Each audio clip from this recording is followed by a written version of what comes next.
Good morning, podcasters. So you want to pitch some news about your podcast to journalists. But to whom do you pitch? That's a great question. Let's explore. Hello, friends. Hello.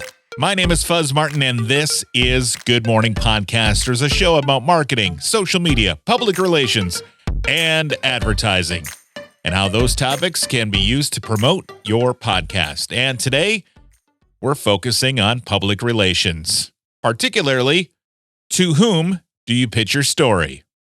It might be daunting thinking about which publications, which journalists, how do you get their emails, and oh my gosh, how do I do all of this?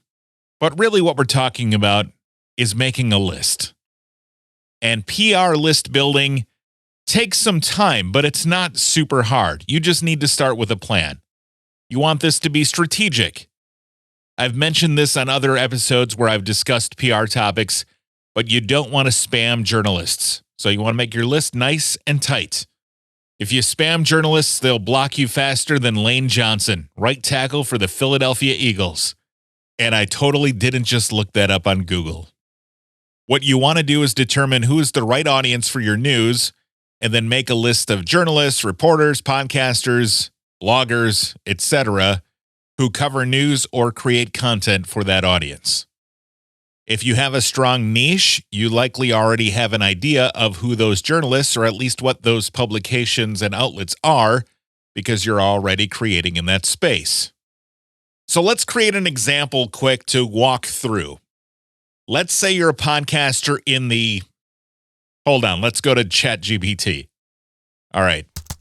Pick a topic that I can use as an example. The server's busy. Here we go. ChatGPT says, let's look at renewable energy. And now it's writing a bunch of other stuff, but we just needed a topic. Renewable energy it is. So let's say you're a podcaster focused on solar energy, and your news is that your podcast recently held a fundraiser and raised $100,000 to put a solar roof on a school in an underprivileged neighborhood. That sounds newsworthy enough, right? So who do you think would write or talk about that news? Particularly, who do you think would write or talk about that news that would actually benefit your listenership? Well, obviously for this scenario, local TV stations, radio stations, newspapers, blogs, podcasts would be an easy target for publicity. In this random scenario, it probably would be worth it for the publicity, even though most of the people consuming that local news wouldn't be listeners to your podcast because the majority of them aren't solar energy aficionados. But it'll definitely create some local news stories because that's a big substantial number and you're helping an underprivileged school. So those news articles that you can almost certainly pick up would create credibility for you on your website, on your podcast, to other people who are interested in solar energy. They'll say, hey, this person is legit. Look at what they've done. Okay, so who then do you reach out to at those local news outlets, and how do you get their contact information? Well, at TV stations, you want to reach the news desk. That's what it's called, the news desk. Make a list of all the local TV stations that are local to that school, and then go to each station's website, look at their station directory, and then find the email addresses for the news desk. It actually should be pretty easy. Most of that stuff is pretty public. And if it's not, it is well within your rights to call the news station and ask them either for the email address of the news desk or ask them for the phone number for the news desk, and they will likely give that to you. By the way, outside of this example with the solar panel for a school, if you're trying to contact a TV station about a specialty like sports, weather, investigative news, some sort of internal piece of that news station, it's best to reach out to that specific reporter instead of the news desk. But if it's general news, hit the news desk. At radio stations, you'll either want to reach the news director, a morning show producer, or if it's a small local station, you can reach out directly to the radio personality. Again, their contact information should be available on the websites, but always try to start with a news director if it's news, or a show producer if it's either a talk show or a morning show, something like that. And then if the station is really small and they don't have a producer, then you can reach out directly to the radio personality. For newspapers, you want to find the reporter that is right for the topic you're covering. In our $100,000 solar roof for an underprivileged school story, that would likely be an education reporter in a bigger city, or general news or something specific to local neighborhoods in a smaller paper. For blogs, simply look for stories similar to your topic and reach out to the writer listed in the story. Again, in this local example, you'll want to find somebody that writes about schools or solar energy in that blog in that local area. And then for podcasts, reach out to the podcaster, or if it's a bigger podcast, reach out to the producer. But that's not the end. This story goes beyond just a local story. You raised $100,000 to put a solar roof on a school for underprivileged kids. There's a lot of different places you can go with this, but we want to focus on the people who will likely be listening to your podcast in this example. So you want to create a separate list of journalists in the solar space and also in the broader renewable energy space. Some of that might have crossover.